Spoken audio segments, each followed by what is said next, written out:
Hello, everybody, and welcome to the Alex Cuesta Show. I'm Alex, as always. My brother here is hanging out. Before I introduce him, like, share, follow, subscribe, rate 5 stars on Spotify and iTunes. Spread this show word of mouth. Go find us on the socials at the Alex Cuesta Show, wherever you are on social media. Today is Friday, January 13th of 2023. If anyone's keeping score at home, we're late, as we happen to be every once in a while, but there's good reason. I had a mini family emergency, but everything's okay. David, hi. Hello. Hi. I'm doing pretty well. I didn't ask. Well, it doesn't matter. I'm going to tell you. I'm slightly broke because I went and bought eggs, that whole meme, but things are legitimately not great. Not great. Did you try and go buy, what was that with Cardi B? What was she complaining about? I don't know. Head of lettuce was like $7 or something. I don't necessarily like her voice, so I didn't want to listen to the video. I'm not going to lie to you. I mean, listen, the right will get behind anyone that is left that saying Yes. anything sort of right. It's like all of a sudden they become a conservative champion, and Cardi's just in here complaining about a head of lettuce. Anyway, you look like a caveman, so I'm pretty happy that we don't have video right here. And yeah, I don't know how to feel about it, Dave. I'm not happy with it. I don't know if I'm sad about it, but we're going to have some fun this week, as we always do. Please, if you can, go check out last week's show. We had Wilfred Riley on, political science professor and author. It was a fun show. We broke down a whole bunch of things, and it was a great time. And this week, we are also going to have lots of fun. We are going to have another great show. Our guest is someone that, especially if you're on social media all the time, you follow a lot of conservative outlets or platforms or just people in general. I guarantee you've seen his work somewhere and you've either been extremely offended and angry by it or laughed hysterically by it. He is George Alexopoulos. He's a political cartoonist and a children's author. What's going on, George? What's up, gentlemen? Thank you for the invite. Yeah, it's great. We're pumped to have you on. And I think we're going to have such a good time. So let's get going right into this. So George, you are a political cartoonist. You have some great comic strips. You share them out. And I just think that, your style is really good. What made you get started? What is the origin of you wanting to do general cartooning and comic strips and things like that?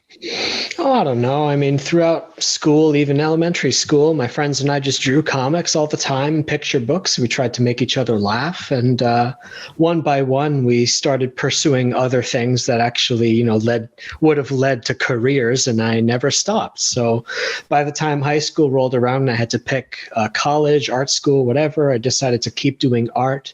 That's when I took it really seriously. And I've always been drawing comics for fun. I've just been doing it on and off as a freelancer. I've had a few good gigs here and there. I made a graphic novel, won a couple awards here and there throughout my career, but I haven't really been like a super professional or anything. So I've been, I guess you could just say, an indie cartoonist, and I've worked in games development. And in the past few years, I guess I've been noticed for my current event strips, I suppose you can say. So it's not really like a full-time job for me, but I just do it because, it's, as an artist, just art and comics are sort of like a diary, so I read the news a lot. I think about the news, and this is what comes out of my crazy pen sometimes, and people seem to like it. Yeah, and I know that you've brought up on Twitter before how these political comments that you've blown up on Twitter for, that these are more warm-ups for you. Usually you're just using these as a way to kind of put like a satirical thing down, something that you just read about, and then that's a warm-up for other art that you genuinely want to more work on. At least I'm pretty sure it's what you've tweeted out before, which I think is honestly awesome, because the comics themselves look good. And I mean, especially with the way a lot of art and animation is done now, like you just blow them out of water, because that ridiculous style that they go with just looks so bland now. Like the New Yorker style. Yes. Yeah. I think it's part of it is my background is in like concept art and games development and serious comics, let's say. Even though I never really made a huge professional splash, I've taken it very seriously. So like I studied color theory and all that stuff. So my comics don't look like the usual political comics because I don't I never really set out to copy that style unless I'm making fun of them. Yeah. So yeah, they're my warm-ups in the sense that I try not to worry too much about, like, there's memes of like George can't draw hands, for example. And the reason for that is they're kind of hard to draw and they take a lot of time. So I guess because they're my warm-ups, I don't spend too much time worrying about every last detail. But yeah, the serious stuff I work on isn't very memeable. It's not very viral, you know? So it's kind of funny that the thing I don't try on got popular, but the things I do try, you know, I get a few hundred nice readers and they're very kind to buy my books. Yeah. So I'm just trying to find a way to keep myself happy as a creator, but also keep the audience happy, because I know they want strips. So I'll keep doing those. So how old were you? Because, you know, you said you were drawing in elementary school, middle school, and things like that. How old were you? Because I've had friends that, you know, are good artists, but they would never want to share it. They'll do doodles and you'll look at it and you'll be like, this is awesome, but they won't put it out there. When did you kind of start doing this and realize it's like, you know, I'm not just decent at drawing. I don't suck. I'm actually pretty good. And I want to share this with people. Like, when did it click that it's like, I'm actually really good at this and people should see my work because I'm good at it? To be honest, I still think that how do I put this without sounding like a dummy? I'm always trying to be better. So I never want to be satisfied with my style, if that makes sense. But yeah. I think artists always hate their work the most.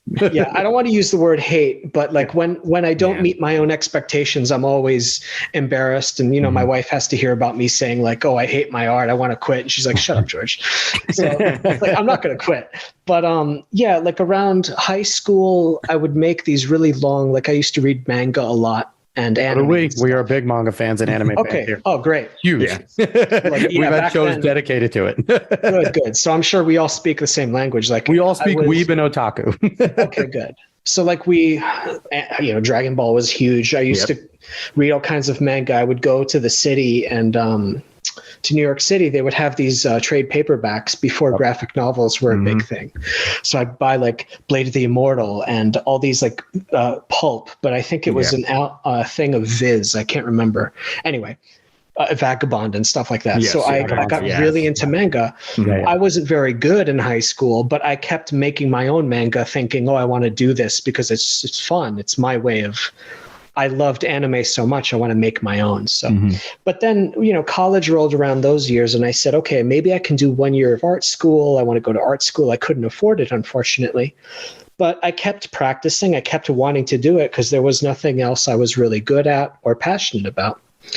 As for when I got good, I mean, there were periods when I thought I was decent. Like, there was a company called Tokyo Pop that was doing original English language manga back in the early 2000s, and they published one of my graphic novels. And at that time, I thought I was good, but now looking back, I hate that art. So I'm sure in a few years, I'll look back at what I'm doing now and say it's awful. That's just the way it is. I don't know. People are kind and they say my stuff is good throughout different generations, not generations. What's itinerations of yourself, I guess, or you know, like I'll win a random award and I'm like, wow, that's awesome. I thought that sucked. But over the years I've realized, you know, it's like even the children's book that I put out, it's not something that I would consume. Obviously I'm an adult, but I hear about like parents saying that the kids want to read the book every night before bed. And I'm like, wow, these kids really like this book. And to them, it's very special. So I'm thinking in terms of how do I serve the reader? If they're happy, even though I only see mistakes in my art, you know, whatever, but I'm not going to be so strict with myself. Like really the goal is to make people happy. And I'm so honored, not to sound cheesy, it's such an honor when people go out of their way to say like, I liked your book, I want to buy your book. It's like, wow. When I was in kindergarten, I would try to make books to give to my friends. Like I have the ninja book that I made. That's awesome, though. So it's like, 30 years later, I'm still making the ninja book. I'm happy I'm not crazy, because when I looked at, you let out some of your sketches, and I looked at some of like your Western sketches and things like that, with just like your little drawings. And I saw some, like, maybe I thought it was like, maybe it was me just being a weeb, but I saw like some of the way the eyes were written and like things like that. I'm like, that kind of looks a little manga-esque and a little bit of like Trigun-esque and things like that in there. And now it kind of confirms that, connected now. You're connected there, because that is kind of your influence. So it makes me feel, kind of like less of a loser of noticing that in your work. Well, you see, we're Americans, so to Americans, it might seem weebish and loserly, but I mean, comics and manga in Japan is like so, I think, respected, and it's not considered like something to be ashamed of. And even in America, if you say you like comics, it kind of puts you in the stereotype of like the man baby or something like that, or the incel or something stupid like that. But I've always grown up thinking it was manga, even Gekiga, if you've ever heard of that. That was more like for older pulpish men who were like heard of it, never consumed it. Okay, it's sort of, I'm not going to say noir. It's just more like brooding and life is hard, And gotta check it out now. There's all kinds of different genres. There's a genre for everyone in that realm in Japan. Yeah.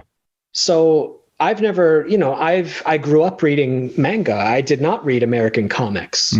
So that's what I studied. So I've never seen that there's a stigma. I actually find even now, drawing comics for sort of a conservative audience, I still have to fight them sometimes over even the manga style. Like they'll see content that's like, oh, that's for kids. Or I've teased Matt Walsh from the Daily Wire about like, he was saying anime's demonic. And I'm like, bro, I'll cut you for that. Exactly. That's my job. Don't say that. So I'll argue with them in funny ways, and as we should. And it's like the old conservative thinking of like, oh, like you said, man babies and stuff like that, without recognizing like this is culture, dude. If you want to reach younger generations, like these are the things that they enjoy, and this is just art and stories. Like that's all it is. It's not. It's not something like that. This babyish. Oh, you need to grow out of it. And speaking of actually pulp and culture, I do want to bring this up because this is one of the things I know you worked on. Razor Fists, the second novel, I believe you did some art for him as well, because Razor Fist, I know, talks a ton about now the Iron Age and a new kind of culture, which honestly I would say that you're at least a part of, especially with your children's book coming out and doing all of this. I think good art. I know you said a lot about it, but I think it's very good art, and I think it's just enjoyable to see. Thanks. And again, I don't want to sound like false modest or anything like that. I'm going to say I try my best, Yes, that's fair. But I have the book right next to me. It's called Death Mask. And it was, I don't remember who asked who, but I was in touch with him because I saw that we're mutuals on Twitter. I'm like, oh man, I'm such a big fan of your channel, Razor.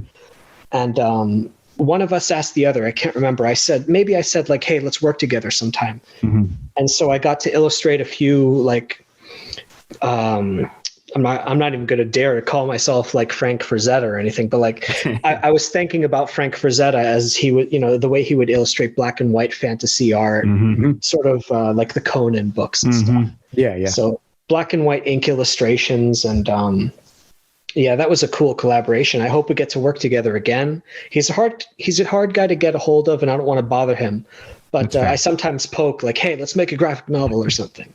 I feel the same way with some of the people that we have on the show, because we're blessed, and in my past shows where I did sports, I've had on some pretty cool people, and it's like, man, I'd love to talk to them again, but they were nice enough to say yes once. I'm not trying to go back to the well and then have them blackball me, but we were, David and I, we were blessed with a dad that was nerdy in a way. He was my dad is a dude from the city of Newark that liked anime, read comics, and did not care. And he raised David and I and my sister to just not care and just do what you want. And David and I were both like, we were the original like athlete nerds, where we were openly athletes. I did the whole play football thing and everything. And at the same time, I was like, hey, do you guys see the new Naruto? Like, what's up? And they're like, go away, loser. But it's like, I never cared. Dave never cared. And I think it's a good thing. Now, me and Dave have a little bit of issue with manga anime becoming more mainstream. Like, we want it to stay a little less because it's such a terrible culture sometimes, but that could be a whole other podcast. So, George, when did you decide, or did you even decide to kind of get political with your strips? Or was it kind of more, I see something going on in current events, I want to put my opinion in it, and that opinion just happens to be more on the right? Like, what was kind of the mold of that? I mean, I've been drawing 4-panel strips. I think I learned recently in Japan they're called yonkoma. So there's like this whole discipline. Yeah. There's a reason they're 4 panels and they're paced a certain way. Even Charles Schultz with Peanuts would pace them. Yeah. I used to do a strip called Bite Size way back in the day. It was a black and white 4-panel strip that was sort of like Charlie Brownish. Anyway, so I would draw that. It was 4 panels. And then I kind of took a sabbatical. And then I started doing the same format using political figures, just as an exercise, just because it was around 2016, maybe a little after. No, it was after. And they were gearing up for some election or something like that. And I started drawing just like the typical blue hair, woke types of people, like they're being dumb or they're saying something about Marvel comics or something. The average Reddit user. Sure. And for a while I was posting on Reddit until they blew up on me. And well, anyway, so I was drawing these strips just for fun and also to find work. Eventually on Twitter, one of my strips really blew up. There was one I did with Joe Biden sucking the black out of a woman because she said, "I'll never vote for you." And he says, you ain't black. I remember seeing that. And that one, that one blew up. But so anyway, you get signals from the audience. It's like, hey, we want to see more of this. And it's like, oh, so I'll do more of this and less of this, right? And they're like, yeah, okay. So because this is my job, sort of, I want it to be my job. I don't know. I want to give people what they want. And I also want to keep growing as an artist. So I'm playing this little juggling thing with myself of how can I earn a living? And also how can I keep trying new challenges? So I've done 2 new strips this week. I was going to do a third, ran out of time. But I'm not getting paid for it anymore. So I have to figure out what the next thing is. That's all. Blaze, Timcast, Daily Wire, where the hell are you guys? You're on Culture Wars? No, I don't mean to play. No. I don't want to play a violin for myself. No, George, I'm advocating for you because your work deserves to be paid. Like, you deserve to be paid. I do appreciate that. I will say it's not that I haven't been offered things from people. I'm not going to say who or whatever. I do have a thing about independence, though. So I'm just not sure what my next move is. Like, for instance, the children's book, it's called Goofberry Pie, did really surprisingly well. And I think part of something that's been bothering me is I'm doing a lot of sarcastic content that's kind of negative. And then I feel, what's the word I'm looking for? I feel like I should be doing something positive as well, planting seeds. Wholesome. Sure. So the children's book, if this is something people want more of, I can do that and still draw my strips on the side. But I also just don't want to spend too much time in like that dark state of mind where I'm always criticizing. I don't want to always be a jerk. And listening to too much news, I think it does something to you. Yeah, absolutely. I don't know if you guys have had that experience.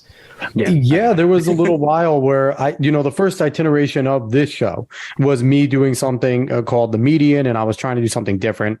Then Dave and I just jumped on, did this show, and we mixed in politics, but we were talking about a little bit of everything. I took it upon myself to do a daily show on top of that, where I would pick apart a news article and kind of talk about it and give a synopsis. And that put me in a real bad place because I was looking at political articles every single day and kind of ranting and raving about them. And it wasn't good. Dave even noticed the change. Like, I was just an angry dude. And it definitely puts you in a place. And speaking of your children's book, I want to buy it for my 2 girls, but I want a signed copy from you. So I'm going to buy it, but I want it to be signed because when you blow up, I want to be like, hey guys, I'm still making no money off my show, but I had the signature of this guy that makes a lot of money as a children's book artist now. But Okay. I want a signed copy. I'm excited. I want to read it to my girls. I'm pumped for that. When there's a thing on Etsy where if you order, you can like leave a note for the buyer. Okay. If you leave a note for me, I'll do it for sure. No problem. Awesome. I appreciate that. So so you talk about now, you're doing the sarcastic stuff in the strips, and, Goofberry Pie is a children's book. So it's uplifting, it's positive. What made you want to do that shift in writing a children's book instead of staying in the realm that you've currently been in with a lot of the political strips? The first step I think I took was I had been asked by Lauren Southern to do her ABCs of Morality book. This would have been last year, maybe something like that. So I illustrated that, and it turned out really good, and there was a lot of good feedback. And I remember Jack Posobiec had told me that his kid insists on looking at the pictures all the time.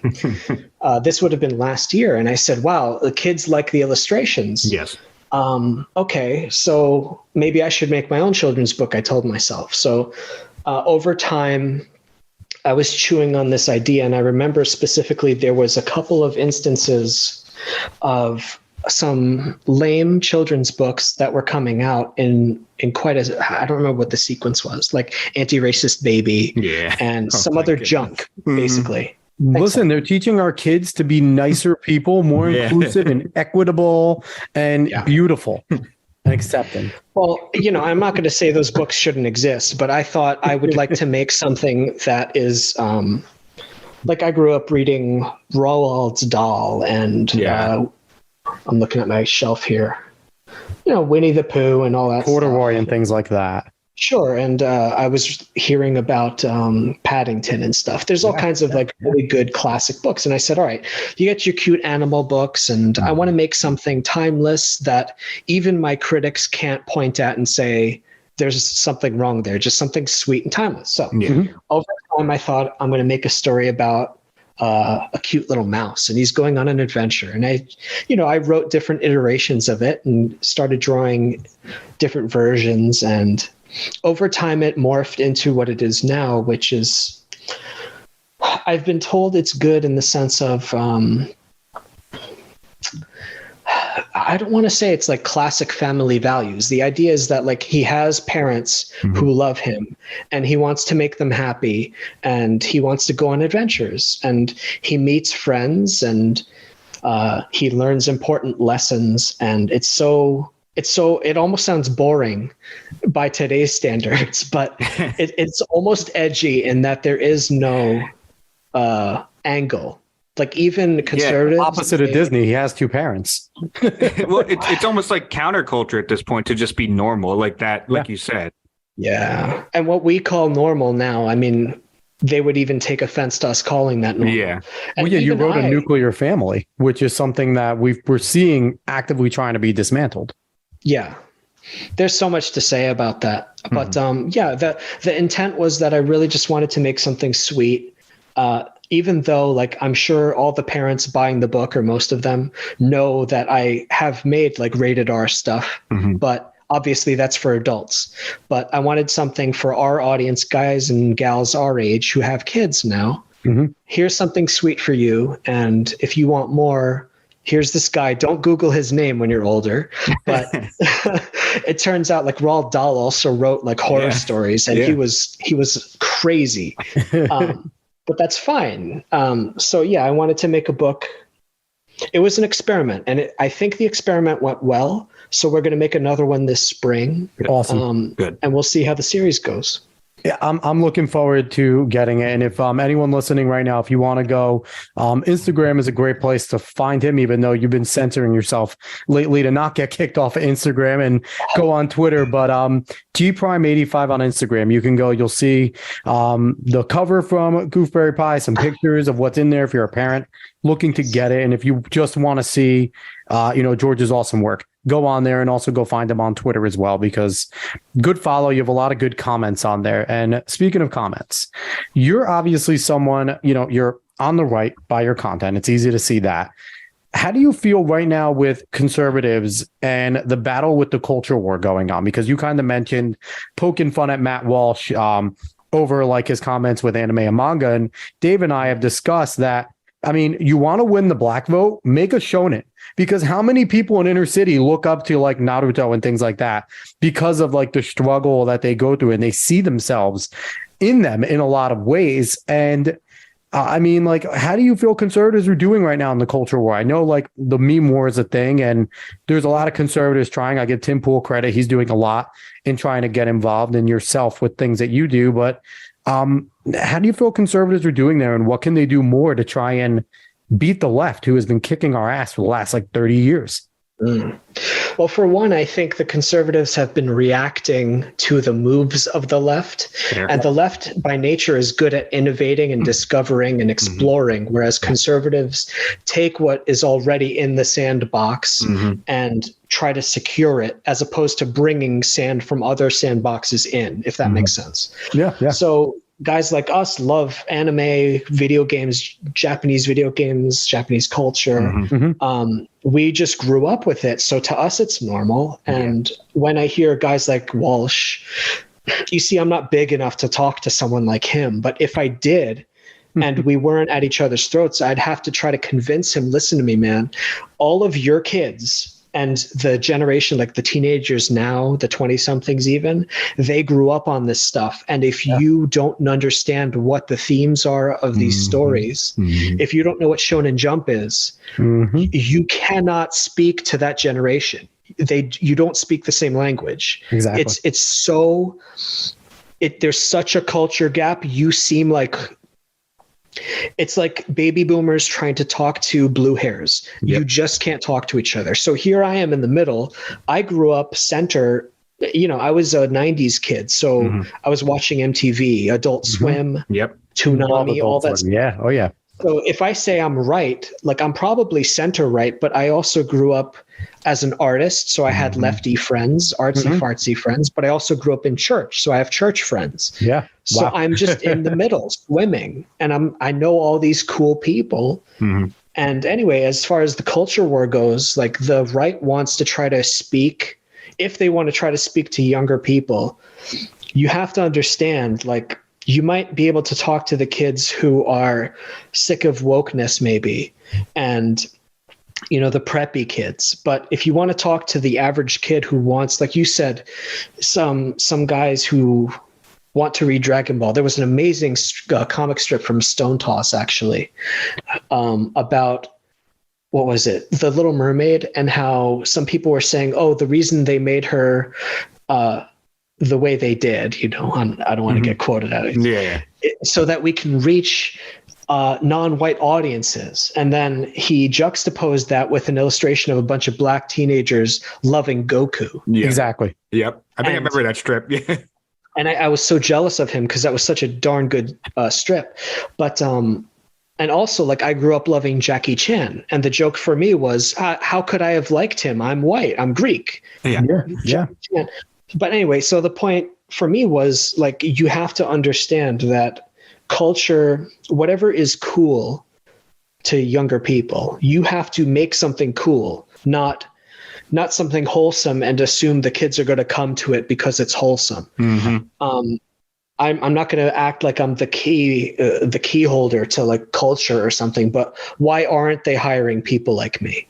Why aren't they banging down my door? I don't understand. You would certainly help it. And you have a lot of popularity, I think, amongst our generation and things like that, because me and Dave have also talked, like, we missed the cartoons, the edginess of Johnny Bravo, Courage the Cowardly Dog, Cow and Chicken, things like that I grew up watching and Dave grew up watching.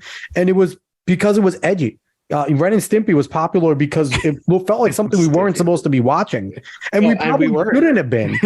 But a whole generation did in WWF, when it was really WWF. Like, That was something we all got into, and we certainly shouldn't. Like when Al Snow was running out, going, "What does everybody want?" Head with the mannequin. We're all sitting there in 5th, 6th, 7th, 8th grade, yelling it out in our freaking parents' bedroom, and going, "Head!" And it's like we didn't know what the hell it meant, but it was like edgy, and it felt wrong. And I feel like one of the things that annoys me with, and I don't want to keep picking on Matt Walsh, but he's just an easy target, right? For this type of thing is the Japanese culture. One of the things that I love about it is that they just kind of write to the stereotypes, right? Like they don't give a shit about, racism, sexism, all this stuff. They'll write about it. They'll include it, but it's not like they'll tiptoe around it. Like one of Dave and I's favorite manga is Alice in Borderlands. He introduced me to it. Mm-hmm. They have a trans character in there, a male to female in there. And it is... And not pandering. It's not pandering. She's an important part of the manga without it kind of slamming your face in a concrete sidewalk every single panel going, she's trans. Like they don't do that. And the Japanese, I think it's mostly because they realize that individual is just an individual in the story. It's not the whole story. That's not exactly everything about them. And they made a well-rounded character, and they've had gay characters, black characters, white characters. Now, obviously, Akira Toriyama's black characters were not very friendly in Dragon Ball. They all had blackface. But, and again, that's just kind of, it's bizarre that the conservatives don't grab onto this, because it's kind of what conservatism is like preaching with a lot of free speech and don't look at the immutable characteristics. And there it is. There it is. They just write characters. There's that whole they know about demographics in Japan, so they know, like Shonen Jump, we're aiming for young men between ages, whatever and whatever. They know what those guys are interested in. If you look back at Yu Yu Hakusho, or even before that, there was Fist of the North Star, JoJo's Bizarre Adventure. You're already dead. Yeah, this stuff was really popular among a certain demographic. And then there's something called shoujo manga, which is for girls of that same age. So next to me, I have stuff like that. Yeah, I grew up reading both because I thought it was just this whole medium of, wow, there's a romance over here. I can enjoy this series called, like, say, Mars or Karakano. I can also read something ultra violent like Blade of the Immortal, or I'm looking at my shelf now, Berserk and things like that. Berserk was crazy. So rest in peace, Miura. And I'm happy they're trying to finish it, but man, that sucks. Yeah. But there's no parallel to that in the United States that I can think of. There's the big four comic publishers, DC, Marvel, Image, Dark Horse, but I don't see them looking. I mean, they're all left-leaning anyway, those companies. And all I ever wanted, honestly, was an opportunity to make something that I thought would speak to my generation. And I've tried. God help me, I've tried. But I don't know how to break into an industry which already is so... I mean, I've been indie publishing for years now, and it sort of works.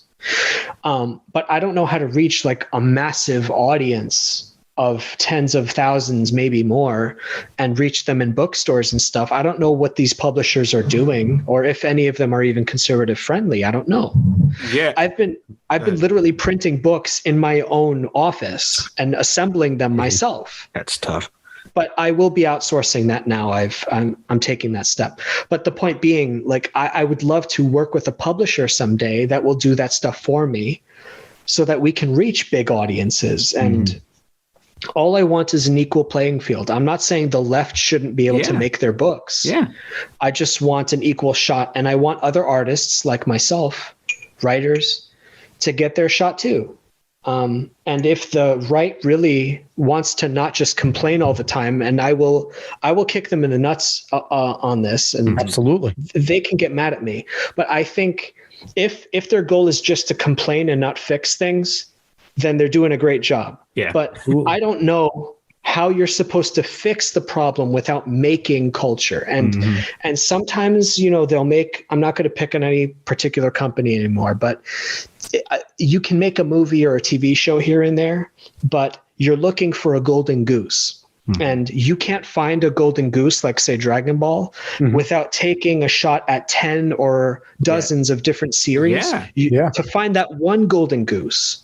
So if you're only making 1 or 2 movies, that's not enough. You're making 1 or 2 books, that's not enough. You need hundreds of books. You need to saturate the market.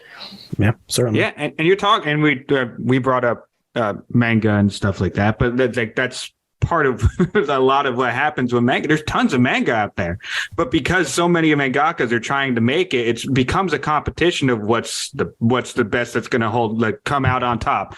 And like you see, like their culture, and even when starting off, like Marvel and DC, they made a ton of heroes, a ton of different heroes until one finally stuck, and then eventually more and more stick. But that's the thing, is that you're going to have to, it's not even like quantity over quality exactly, but you're going to have to pump out content until something finally sticks, because people aren't just going to say, oh, they are ideologically with me, I'm just going to enjoy their stuff.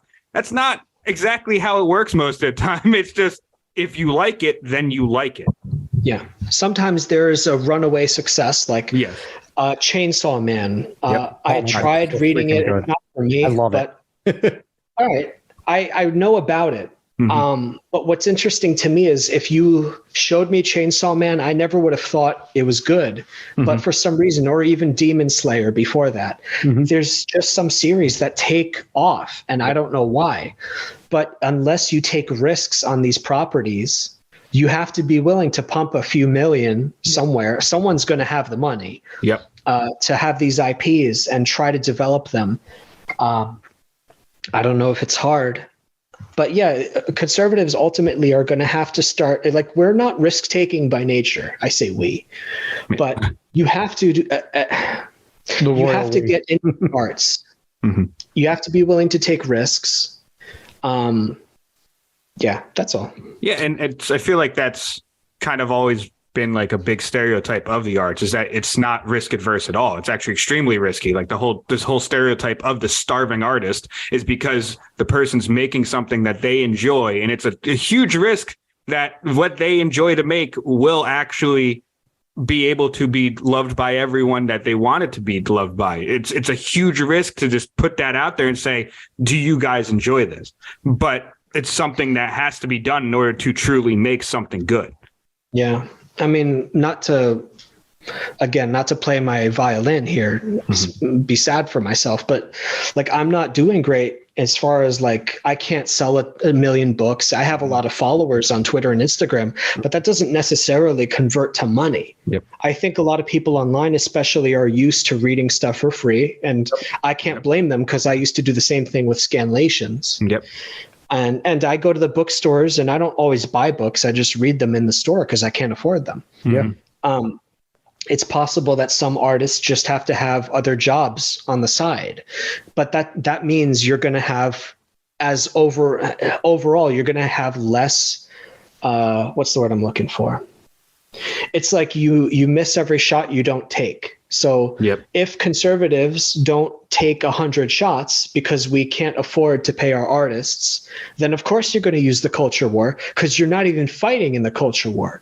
I don't want to raise my voice. No, it's okay to raise it. You can get pissed, get passionate, because it's good, because we need more people on the conservative side like you, who are passionate about the arts, who are passionate about these sort of things. And you're obviously willing to sacrifice and do your passion. You're doing it from your own freaking house.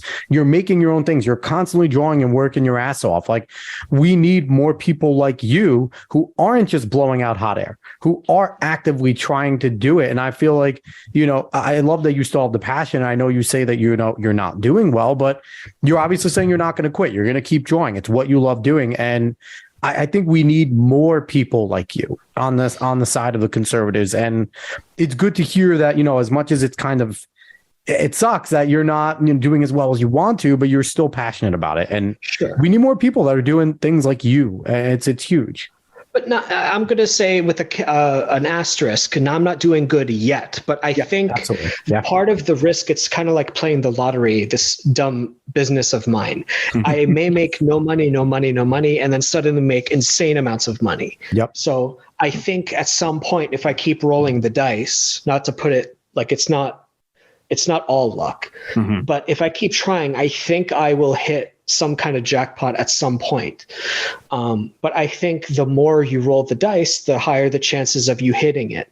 Yeah. So I wouldn't want to be the only artist doing this, and I'm not. Yeah. There are other, you mentioned the Iron Age, for instance. Yep. Eric July kicked so much ass. Rippaverse. Yeah, I was just going to ask you about Eric July. What are you thinking about Rippaverse? Yeah. Sure. I mean, I think YouTube is a huge part of the equation. Yeah.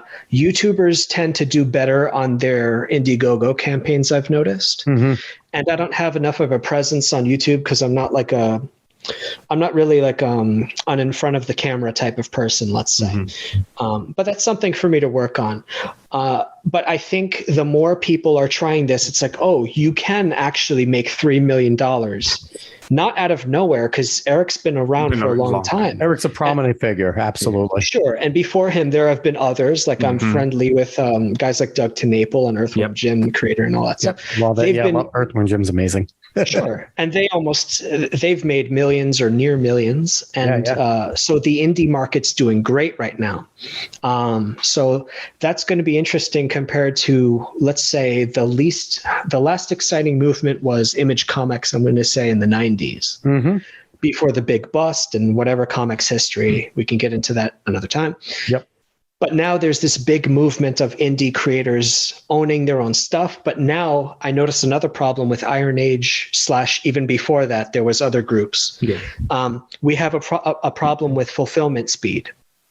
And I am guilty of this as well, where I'll get paid to make a book and it takes me an extra 6 months because I run into problems or I personally can't afford to spend 40 hours a week making these books, let's say, whatever. Yeah. Or I hate to say this, but like some creators just didn't deliver at all. And I think that's like peeing in the pool. Yeah. And that makes customers hesitant to buy books. So I'm not going to name names, but I think as we mature as creators, we also have to be able to fulfill promises, work faster, fulfill faster, and the quality of the books overall has to go up. So even I'm like daydreaming about, I've been wanting to do a Western, like you mentioned. And I was thinking, so I have to go out there to the West and take pictures and do research. So I don't even know what this book is going to look like. I know what the story would be if I was working alone. So anyway, so there's all these different stories that I could work on, but then it's like, I would have to stop working on my strips, or I would have to also do the children's book on the side. I also want to do this Indiegogo, but where's the money going to come from? So I have all of these questions I need to ask myself, and I'm working alone, really. Aside from we've got the children's book is like our family business. So at least, I'm able to just make the books and I'm not even the one who sells them. So I don't know. I'll see what I have time for this year, but I'm confident that we'll keep growing. I'm sure you will too. And, and it's something to be said, you talked about kind of like the fulfillment thing. And one of the things that we know about the Japanese mangakas is they are worked to the bone. Their systems are worked to the bone. Their animators are all like, you hear all these stories about how malnourished these people are. And we constantly see I think it was just My Hero Academia. The mangaka is like, has health concerns. So My Hero Academia is going to be on a break. And it's like, we hear this consistently with prominent manga and anime. So I think that's kind of something where we have that here where you said, it's tough to dedicate yourself to doing it. Now, I'm going to put in a request for you, which, I'm adding to your plate because why not? But here's the thing. Growing up, I think we all grew up around the same time. Like the biggest cartoons outside of some of the cheesy ones, Avatar: The Last Airbender is the best American anime of all time because it is an anime. And also Samurai Jack, I consider, and they're two of the biggest. I would love for you to make an American manga.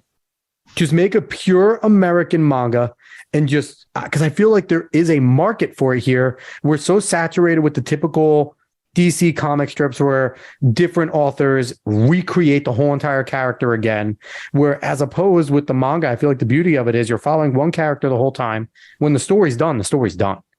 Obviously, they bring it back sometimes, but for the most part, the arc ends, or they go from arc to arc. I see. I would love to see you do an American manga. I feel like it would kick ass here. There are so many people I feel like are thriving for that. I wonder if this would meet your criteria. I've got a series called Mary Sue, if you've heard of that. Yeah, I actually have it pulled up right now. That might meet your criteria for manga, although it's in color. I don't know if that counts. You can get like 5 color pages. The rest has to be black and white. I see. See, I've wrestled with this a long time. I think I prefer personally black and white. It's faster, it's cheaper to print, but I think American audiences are so used to color. The color, yeah. And that's the problem. I think our generation and younger like black and white because we're used to manga and the pace of manga. Mm-hmm. Yeah. You mentioned the industry over there and how hard they work. They have a normal mangaka has like 3 assistants or something. Yep. Yeah. And they put out 18 pages, I think, per week, something like that. Depending on depending sometimes 20. If they do monthly, it's like 60. Like they're working themselves to the bone. Sure. So here in the States, I mean, I think the standard is like 24 pages a month, something like that, 28. That's insane. So I've got my little series, Mary Sue, for instance, which is, I think, 5 issues in, and each one's around 28 pages to 36. If you look into that and see if that counts, I could also right now. Okay. I'm also, like I was mentioning, that Western I wanted to do. That would have been in black and white, I think, pen and ink. Sort of in the style of, I've been looking at a series called Blom by Tsutomu Nihei. Have you heard? Or Blame?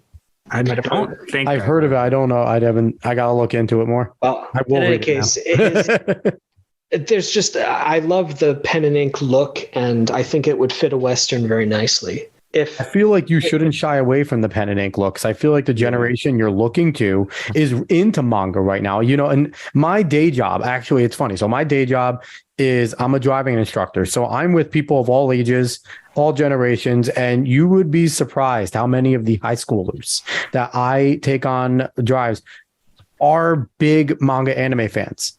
And that's 16-year-olds, 17-year-olds, 18-year-olds. They're still big fans. So they're reading the black and white strips. So I think that there is something there. I think that we think that everyone's into color because it's always been American comics and they've always been full color. But I feel like there's a whole group of us, a huge group of us that would go see it. Just look at how well the anime movies have done lately in America with Demon Slayer, Dragon Ball, etc., all that. I think there is a medium there. I really do think there's a medium there, George, for you to just crush it in the black and white style. I want to believe you very badly. And I think I'm going to take you up on that. You know what's funny is I'll go to the mall. I don't know, do you guys still live in New Jersey? No, I'm in New York. I'm in New York now. Dave's in Virginia, but we're familiar with the Ocean County area. That's where we grew up. Okay. All right, I'll tell you offline where I live. But I was going to say, I go to these malls around the area, and I feel like the creepy old man thinking about like the old days. When I was in high school, I would go to Barnes and Noble up here, and I would read all the manga by myself. There was nobody around. So 20 years later, I'm still going to Barnes and Noble, and we have malls here with like some really great comic shops. And there's like young people looking in the sections, and I'm kind of like looking and thinking, what are they reading? And also, why are they reading it? Exactly. I want to know what you guys are into because I want to know what to make. If I had a chance, like I could make a high school romance. I know that that's a genre. I could make a seinen.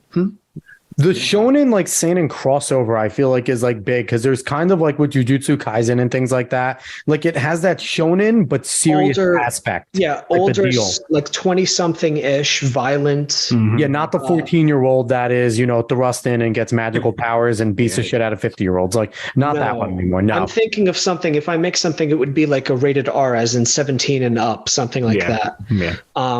Okay, then maybe I have a series for you. So if you get success, I need no credit. If you don't get success, I will take all the blame. All right, I'm here for that. I can name the main character Alex or something. Name it Alex Georgopoulos and have everyone call it George and have everyone screw it up. And the nickname's George because no one gets it right. How about that? Right, you got it. All right. Yeah, man, I want to think about that. Yeah, dude, I'm happy that we can, I love sparking the creativity there. I love it. So I want to ask you one last thing, because you said you like gaming and stuff. What's your opinion on what went on with Carolyn at Limited Run Games, who was fired when a trans activist brought up that individual followed four conservative Twitter, Twitter profiles. Did you see that? I did see that. I mean, you know what I'm going to say. I want you to say it. Nothing. I don't understand why these companies are such pussies. I don't know why we need to even have this. Someone's offended. A group of people are offended. Ugh. Go fuck yourself. Exactly. I don't care. I love it. Like, I'm offended all the time. There's a game, like, let's say there's the Christian people. There's a game about Jesus that just came out that I'm sure is not very flattering. Mm-hmm. There's games of... Video games are a medium. They're not a genre. You can't put them into a box and say like, oh, we have to only please this one demographic, and if we don't, everyone's going to stop playing games. Like the Hogwarts Legacy stuff that just happened. Like, there's a whole bunch of people trying to boycott it because J.K. Rowling, they're displeased with her or something. Yeah, it looks like it might be decent. It has a chance of being decent too. I'm even interested, and I don't even care about these types of games, but I grew up reading Harry Potter. I thought, I love Harry Potter. This looks really movies fun. And everything. Yeah. I get to make my own character. We're going to have a good time. Cast some magic spells. Go be a Ravenclaw. Be depressed all the time. I feel like a liberal. If I'm a Ravenclaw, I feel like you have to be a liberal if you're a Ravenclaw. Man. But yeah, I obviously don't support it. I think it's disgusting, and I need these companies to stop folding at the first sign of controversy. Like, where is your spine? Stop. I've never boycotted a game because it was made by, like, I love Hayao Miyazaki, for instance. I use this as an example. He's like a super communist or something, I think. Mm-hmm. He's like socialist or something. And I don't care about his personal beliefs. I don't even care if he puts them in his movies. Yep. I want to watch great movies. Yep. Same with Akira Kurosawa. He's a god, but he's also pretty left-leaning, probably. And he was friendly with Russia around the time of the Cold War, and he put all kinds of themes that were rather communish in his movies. But his movies are beautiful. I'm not going to boycott these people because of their politics. Yeah. And I wouldn't expect companies to do the same for anybody. Just that's what art's supposed to be. Make something that is meaningful to you and beautiful and good, and whoever wants it can buy it. If you don't like it, don't. Exactly. And, you got like Hideo Kojima. I don't know what Hideo Kojima's political leanings are, but it kind of seems like he doesn't like America, because he made a whole entire series based on how America is run by the internal, and you need spies to take down a bunch of shit the American government has been fucking up and hiding from the people with major mechs. Like, his opinions aren't flattering. Now it seems like they're coming true. It seems like Hideo Kojima was really onto something. Like, Sons of Liberty might actually be real with the Lali Lule Lo, but I digress with that. But like, again, that's my favorite series by far is Metal Gear Solid in terms of gaming. And it's really good. And here's the thing. I've been a conservative on the right my whole life. I see these themes and I don't care. The game's great. Yeah, I was really surprised playing Ground Zeroes, and then you're invading, I don't remember, was it Guantanamo Bay or something? I think it was Gitmo, yeah. You're asked to stealth past your own guys. Like, I'm like, oh shoot, these guys are Americans I'm fighting. Yep. And I'm like, oh, that's really complex and interesting. Yeah. Now I'm role playing as a guy who's fighting my own countrymen. Yep. Which is cool. Like, we conservatives find that shit cool and interesting. Yes. But if it was like, if you had to be a gay dude walking into a trans bar to shut down Drag Queen Story Hour for kids, the left would go nuts if that was a video game. If it was like Metal Gear Solid version of you being like, interesting video like a sneak gay, like make it like Alex Stein looking and make him like weird and but like they would freak out about something like that. That's a comic strip right there. Make Alex Stein like a weird looking like trans activist. Stealthing. I don't know why they even act like. Do we need to please every demographic? I don't know why we're folding at the first sign. It's because it's nonsense. It's because it's victims. And we know what it is. Us three here know what it is, know why they're doing it. And it's nonsense. That's a whole other podcast to discuss exactly why they're doing it. Yeah. They can't, someone could contact me and say, hey, I'm offended by your stuff. And it's like, I'm sorry to hear that. Like, okay. Like, no Support my disrespect. Patreon. Sure. Well, I can't anymore because they took it down. Bastards. But, well, what happens is like I have, there's people, I guess I won't name names out of respect, but there's trans people on Twitter I interact with. Mm-hmm. And it's like, they just maybe get pissed at a strip I draw. And it's like, but we'll still talk to each other. I don't have a problem with you as a person. I'm trying to draw strips from my perspective. I'm trying to like, the whole point of art is to take the internal and make it external. Yep. These are just an emotion. thoughts. Yeah. I'm trying to make points. And if you want to make counterpoints, I can't stop you. Maybe I'll even be offended, but I'm never going to look at someone on the left and say, you don't have a right to make your strips. You don't have a right to earn a living making your strips. That's horrible. So I would just ask them to treat me the same way that they would want to be treated, but they obviously don't live by that. Yeah, we're not playing with, it's not a fair game. No, not at all. But I'm not going to get anywhere by treating them the way they treat me. So I'm just going to try to take the high road. Whatever. And continue to do your work because, I'm again, not to blow steam up your ass and everything, but you do good work. You do quality work. Your strips are quality stuff. There's a reason why they are popular. It's not only because of the message, it's because it's easy to look at. It's easy to understand. You don't have to guess with your comic strips. They're not in your face where that's the only point. You have to think a little bit while you're reading it to say, okay, what the hell's George trying to say in this one? And then you get to it, and by the fourth strip, you have the aha moment, and then it's funny. Like, you have a good way about you. I'm excited to read Goofberry Pie to my kids. I can't wait for that. George, I want to thank you for jumping on the show. I really appreciate it. Wait, I do have one question. Oh, Dave has one question. Jump in, Dave. One question that my friend wanted me to ask, so I have to ask it. He wanted to ask, what is the most ridiculous response you've gotten to a strip you've put out? Like, just something either out there or just nonsensically stupid. Oh, man, I've had a couple of juicy ones. Reddit has a weird relationship with my stuff in that, oh, boy. Man... You had the top spot at one time, right? I did on r/comics. That was not their weirdest reaction. I think some of my strips were, I can't draw hands or something. No. There were several memes where they're like, why does he always draw liberal women screaming? And then I would send them clips of liberal women screaming. It's like, well, why are they always? Or George hates women, or George can't draw hands. So I drew an entire strip using only hands with faces on them. You see, that's funny to me, and I want to play silly games, but then they hit you below the belt, and it's like, hey, I thought we were just trying to have some fun here. Yeah, it's like, I'm just here for the banter. Yeah, I would love to have comic wars with any of their champions, if only they took it as not so, like, I'm not taking it so seriously. A comic is a comic. It's a straw man by nature. It's hyperbole. These people don't exist. Except when I'm trying to make, should I tell you this? No. I was going to make tell fun. us off the podcast if you want to. All right, I was going to make fun of a prominent figure today, and then I was like, oh, I don't know if I want to do that. So I'll tell you off air. But anyways, I think about these things all the time of like, oh, how can I make it so that even they laugh at how stupid this all is? What was it? There was... they don't have a funny bone, though. They lost it.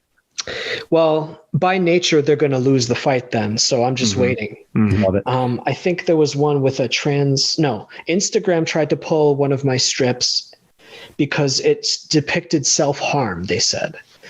And it was, it wasn't a trans person. It was something about like they had gotten surgery.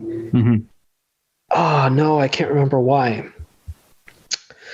I can't answer the question. I'm sorry. I can't remember why. All right. It's okay. It's only one of David's friends. It's not that important. Yeah, it's true. I'm sorry, but yeah, the rules don't apply equally. Is the point, I suppose? Mm-hmm. No, and as long as it's the wokest running these companies, it never will. Which is why we need Elon Musk, who's only a climate change psycho and not a full wokest, to run companies. But again, George, appreciate you coming on the show. There was lots of fun. Yeah. Thanks for the invite, Alex. Dave, I hope we could talk again. Yeah, it was great. Absolutely. He is George Alexopoulos. He's a political cartoonist and children's author again. GPrime85 on Instagram. What are you on Twitter? Same thing? Same, yeah. Same thing. Go find him on Twitter as well. Go look up his book if you have kids. Goofberry Pie. It's an adorable little mouse holding a strawberry. That is the cover, and it is amazing. Go get it. I'm going to get my copy. I will have it. I'll take a picture of it too, so I'm not a liar, everybody. You will see that I got it. And, I'm excited. I definitely want to have you on again in the future. This was lots of fun, man. Yeah, man, anytime. All right, cool. So again, we will be back again next week, hopefully on the right time. No more family emergencies. We don't want any of that. Yeah, so everyone, we'll see you again next week. So long.